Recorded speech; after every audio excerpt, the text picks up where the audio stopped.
દાહોદમાં રાહુલ નામના યુવકનું બોલેરો કારમાં અપહરણની ઘટના પ્રકાશમાં આવી હતી અને પોલીસ દ્વારા અફત યુવકને શોધવા માટે કવાયત શરૂ કરવામાં આવી હતી, જેમાં પોલીસને સફળતા મળી હતી. અપહરણકારોની જાળમાંથી મધ્યપ્રદેશના કાઠીવાડાથી અફત રાહુલને મુક્ત કરાવીને પોલીસે અપહરણકારોને ઝડપી લીધા હતા. જોકે પોલીસની તપાસમાં ચોંકાવનારી હકીકત બહાર આવી હતી, જેમાં ખુદ રાહુલે પોતાના ભાઈ પાસેથી પૈસા પડાવવા માટે અપહરણનું તરકટ રચ્યું હોવાનું જાણવા મળ્યું હતું. પોલીસે હાલ તો રાહુલ સહિત 4 આરોપીઓની ધરપકડ કરી વધુ તપાસ હાથ ધરી છે. ટેકનિકલ અને બાતમી આધારે એનાલિસિસ કરી તાત્કાલિક કોમ્બિંગ હાથ ધર્યું હતું અને કોમ્બિંગ દરમિયાન જે રાહુલ મંડોળ છે ભોગ બનનાર એમને રેસ્ક્યુ કરવામાં આવ્યા હતા. અને અન્ય 3 આરોપીઓ છે અમિત બારિયા, કેશવ કનેશ અને બબલુ ગણાવા, જેઓ કઠિયાવાડા રહેવાસી છે એમપીના, એમને પણ પકડી પાડવામાં આવ્યા હતા. તપાસ દરમિયાન એવું જાણવા મળ્યું હતું કે જે વ્યક્તિ છે રાહુલ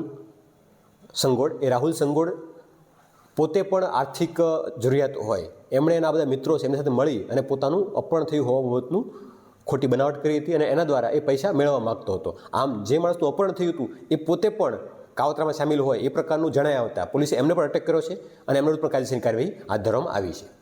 સર, રાહુલ જે અન્ય કોઈ ગુનામાં સામેલ છે પહેલા? જે રાહુલ અને અન્ય આરોપીઓ છે એ ભૂતકાળની અંદર આર્મ્સ એક્ટના ગુનામાં સંડોવાયેલા હતા અને આર્મ્સ એક્ટના ગુનાને લઈને જ તે નામ કઈ રીતે ખુલ્યું કે શું હતું એ બાબતને ઝઘડો થયો હતો અને એ બાબતમાં તે અપહરણ થયું હોવાનું પ્રથમ દ્રષ્ટિએ ફરિયાદમાં જણાવાયું હતું. પરંતુ તપાસ દરમિયાન તમામ લોકોનું મેળાપણું જણાયા આવતા તમામને અટક કરવામાં આવેલા છે અને જે વ્યક્તિ છે રાહુલ એમને પણ અટક કરવામાં આવેલો છે.